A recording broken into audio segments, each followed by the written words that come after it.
ዓለማችን ተጽዕኖ ፈጣሪ የሆነው ኒውስ ዳዲ ወይም ዴይላም ፔጅ በኢትዮጵያ መንፈሳዊ ቦታዎችን መጎብኘቱ ለኢትዮጵያ ኦርቶዶክስ ቤተክርስቲያን ምን አመጣላት የሚለውን 4 ዋና ዋና ነጥቦችን እናነሳለን። አብራችሁን ቆዩ። ሰላም ውድ ተመልካቾቻችን፣ እንኳን ወደ አምስቱ ችንካሮች የዩቲዩብ ቻናል በሰላም መጣችሁ። የዩቲዩብ ቻናላችንን ከወደዳችሁ ሼር፣ ሰብስክራይብ እያደረጋችሁ ለወዳጅ ዘመዶቻችሁ እንዲደርስልን ታደርጉልን በአክብሮት እንጠይቃለን። እንድንወያይበት የፈለኩት ዴይላም ፔጅ ስለሚባለው ወይም ኒውስ ዳዲ ስለሚባሉና ኢትዮጵያ ውስጥ አሁን ላይ መንፈሳዊ ቦታዎችን እየጎበኘ ይገኛል። ከሱም አንዱ ላሊበላን ጎብኝቷል። በትላንትናው ዕለት ከትላንትና ወዲያ ነው እዛን ጎብኝቷልና ከዚህ ላይ ከዴይላም ፔጅ ኢትዮጵያ ኦርቶዶክስ ቤተክርስቲያን ምን ታገኛለች፣ ምን ትጠቀማለች ነው ነገሩ። 4 ዋና ዋና ነጥቦች እናነሳለን። ከዛ ውስጥ አንዱ የዓለም ትኩረትን መሳብ ነው። በሱ የዴይላም ፔጅ ማለት የኒውስ ዳዲ ወይም ዴይላም ፔጅ የሚባለው ልጅ ኦልሞስት ከ19 ሚሊዮን በላይ ተከታዮች አሉት። ያው አራውንድ እስከ 20 ሚሊዮን እየተጠጋ ያለ ልጅ ነውና በዛ ውስጥ የሚከተሉት ብዙ ሰዎች አሉ። ከነዛም አንዱ ላይክ ዴይሊ ሜል የቲክቶክ ገጻቸው አለ፣ ቢቢሲ፣ ሲኤንኤን እነዚህ የዜና ድርጅቶች አሉ እዛ ውስጥ እና ይሄ ልጅ እንደዛ ማስተላለፉ እያንዳንዱ ቦታ ላይ ታሪካዊ ነገሮችን አንስቶ ማሳየቱ ስቲል የኢትዮጵያ ኦርቶዶክስ ቤተክርስቲያን ምን ያህል ንጹህ እንደሆነች እና ምንም ሳይበረዝ ሃይማኖቷን ይዛ እንደምትቀጥል የሚያሳይ ነገር አለው። እሱ ነገር ይጠቅማል። አንድ ለሱ ለቤተክርስቲያኗ ማስተዋወቅ ቤተክርስቲያን እኮ ድሮም የታወቀች ናት ልንል እንችላለን። ነገር ግን አሁን ላይ ይሄ ወጣት ነው ልጁ ኦልሞስት 27-28 ዓመት ሊሆኑ ይችላል። በዛ እድሜ ያሉት አሁን ላይ ኤቲስት የሆኑ ሰዎች ወደ ኦርቶዶክስ እየተሳቡ ነው እና በዚህ ሰዓት አዳዲስ አማኞች ይሄ ነገርማ ለትክክለኛ ሃይማኖት ናት ኦርቶዶክስ ብለው እንዲመጡ ያደርጋቸዋል። ያ አንደኛውና ዋነኛው ፖይንት ነው። ሁለተኛው ደግሞ አዳዲስ የውጭ ሀገራት ጎብኚዎችም ወደ ሀገራችን ይመጣሉ። ወደ ሀገራችን መጡ ማለት ወደ ቤተክርስቲያናችን ይመጣሉ። ያ ማለት ቱሪዝም ነው። ቤተክርስቲያን አንዱም ነገር የምታገኘው ከቱሪዝም ነው። አሁን እንደምናየው ላሊበላ አካባቢ ቱሪዝም የለም፣ ምክንያቱም ጦርነት አለ። ቱሪዝም የለም። ያን ነገር ለቤተክርስቲያኗ ገቢ ያው ግማሽ መንግስት ቢወስደውም ግን ከዛ ላይ ከቱሪስት የሚገኘው ነው እዛ ውስጥ ለሚያገለግሉ ቀሳውስቶች ለዛ ለአገልጋዮች የሚከፈለው ክፍያ፣ ለቆሎ ተማሪዎች የሚከፈለው ክፍያ ከዛ ለሚገኝ ነው። ከዛ ከቱሪስቶች ከሚመጡ ሰዎች የሚገኝ ነገር ነውና አንድም በዚህ ሰዓት ጦርነት በሆነበት ሰዓት ያንን ቤተክርስቲያን ሄዶ ማየቱ ማስጎብኘቱ ለአዳዲስ ሰዎች ወደ ሀገራችን መጥተው ያንን ቦታ እንዲያዩት ያደርጋል እና ያን ጥቅም አለው። ያው መጥፎ ጎኑን ሊኖረው ይችላል።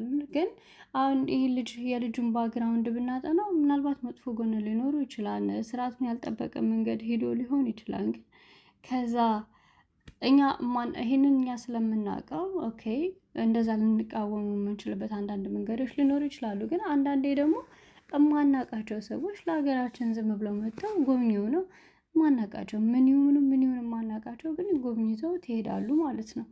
ያ ነገር መጥፎም እንዳለ ጥሩም መውሰድ ጥሩም መጠቀም ይሄ ልጅ ልንጠቀምበት እንደሚገባና ለቤተክርስቲያናችን አሁን ላይ በወደቀችበት ሰዓት ሁሉም ዘወር ብሎ በማያት ሰዓት ይሄ ነገር መታየቱ በጣም አሪፍ ነው ብዬ አስባለሁ። ሶስተኛው ነጥብ ደግሞ የቅርሶች ጥበቃ ትኩረት መስጠት። አይታችሁ ከሆነ ላሊበላ ላይ ሲያሳየው ያልበሰበሰ አጽም ሲያሳዩት ነበር እና በጣም ህይወት ሾክድ ነው የሆነው። ምክንያቱም ምን ያህል እንዴት እንደጠበቀ ነው እንዳሳይ ቅርሶችን እንዴት እንደምንጠብቅ ነው። ያ እንክብካቤ ያስፈልጋቸዋል። እንደምታዩት የዓለም አቀፍ ቅርስ ቢሆንም በተፈጥሮ በተለያዩ ምክንያቶች እንዳይጎዳ ከፍተኛ ጥበቃ እንዲደረግለት ያደርገዋል። እንዳያችሁት በሸተር ተከልሎ ነው ያለው ከላይ ህንፃው እንዳይል ያንን ላለማሳየት ለቤተክርስቲያኑም ድጋፍ ማድረግ እንዲያደርጉ ያደርጋል እና ይሄ ነገር በጣም አሪፍ ነው። በተለያየ ቦታዎች ሄዶ መጎብኘቱ እዛ አካባቢ ላይ ያሉትን ምናልባት የትምህርት ቤት እንኳን የሌላቸው ከሆነ እነዛ ሰዎች መምጣታቸው እዛ አካባቢ ላይ አሁን በተቀዘቀዘበት ሰዓት፣ ይሄ ጦርነት ባለበት ሰዓት እነዚህ ሰዎች አዳዲስ ሰዎች ወደ ቅርሶቹ ለማየት በሚመጡ ሰዓት ለነዛ የተለያዩ ነገሮችን ያደርጋሉ ብዬ አስባለሁ። እና እኔም እንደዛ ነው የተረዳሁት። አይ ቲንክ ለቤተክርስቲያናችን ይጠቅማታል ብዬ አስባለሁ። ያው መጥፎ ነገሩን ብቻ ሳይሆን ጥሩ ነገሩንም ማየት ምንም በዩኔስኮ የሚመዝገብ እንጂ ስቲል ትኩረት አልሰጡትም ለዛ አካባቢ ነው።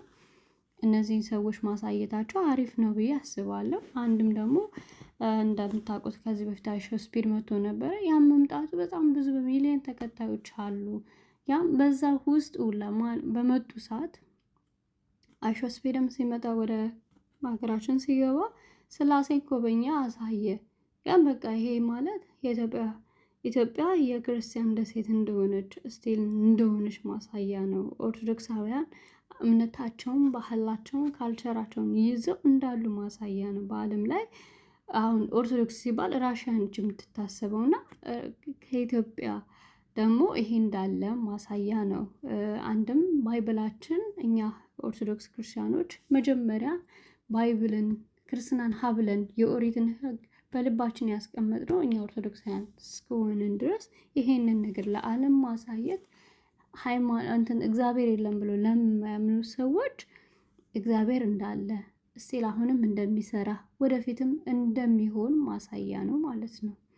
አራተኛው እና የመጨረሻው ነጥባችን ደግሞ የልማት የፋሲሊቲ መስፋፋት ማለትም በቃ ልማቶችን ማስፋፋት፣ የተለያዩ መንገዶችን ለማሰራት እነዚህ ሰዎች መምጣታቸው ለቤተ ክርስቲያናችን ይሄን ነገር ይሰራላታል።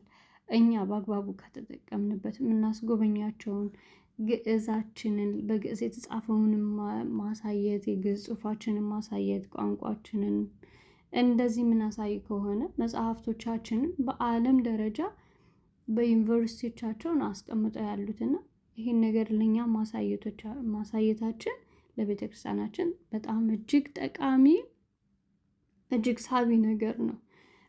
እነዚህ የሚመጡ ኢንፍሉዌንሰሮችን ከመጥፎ ጎናቸው ይልቅ ጥሩ ጎኑን አንዳንዴ ብንጠቀም፣ ማለትም ስርዓት ባለው መንገድ ቅርስ እንዲጠበቅ ማድረግ እነዛ ናቸው። አሁን ለምሳሌ እነሱ ምን ፍለጋ ይመጣሉ? አክሱም ጽዮን ላይ ይመጣሉ። አርክ ኦፍ ዘ ኮቨናንትን ፍለጋ ማለት ነው። ወይም ታቦተ ጽዮንን ፍለጋ ይመጣሉ። ያንን ሲመረምሩ በየቦታው ነው የሚሄዱ። በየቦታው ላሊበላ ይገኛል ሲሏቸው ላሊበላ ይመጣሉ። የትም ቦታ፣ ምክንያቱም ያንን ነገር ስለሚፈልጉት። ያ ማለት እኛ ያለን ቅርስ እኛ ኦርቶዶክሳውያን ቀጥተኛ አማኝ ስለሆን ቀጥተኛውን መንገድ ስለያዝን ሁሉም ሰው ይፈልጋል እና ይሄን ልጅ ይህንን ነገር ኢንፍሉዌንሰር ሆኖ እንደዚህ መጠኛ ለቤተክርስቲያናችን ስንጠቀምበት በጣም ብዙ ሰው ይከታተለዋል። በጣም ኢአማኝ የሆኑ ሰዎች ይከታተሉታል እና ወደዚህ ቦታ ሲመጡ ግን አንድ ሰው ራሱን በነፍስ እናተርፋለን። ነፍስ ይተርፋል። ከቅርሶች ከምናምኖች በላይ የአንድ ሰው ህይወት ይተርፋል። ምክንያቱም ሊጎበኙ መጥተው እዚሁ ተጠምቀው እዚሁ ክርስትናን ተቀብለው የሄዱ በጣም ብዙ ስላሉ በጥምቀትም በመስቀልም ማለት ነው። እና ውድ ተመልካቾቼ አራተኛው ነጥብ ይሄ ነው። ጨርሰናል። እንግዲህ እናንተ የተሰማችሁን ነገር ትነግሩኛላችሁ እና ሰብስክራይብ፣ ሼር እያደረጋችሁ እናመሰግናለን።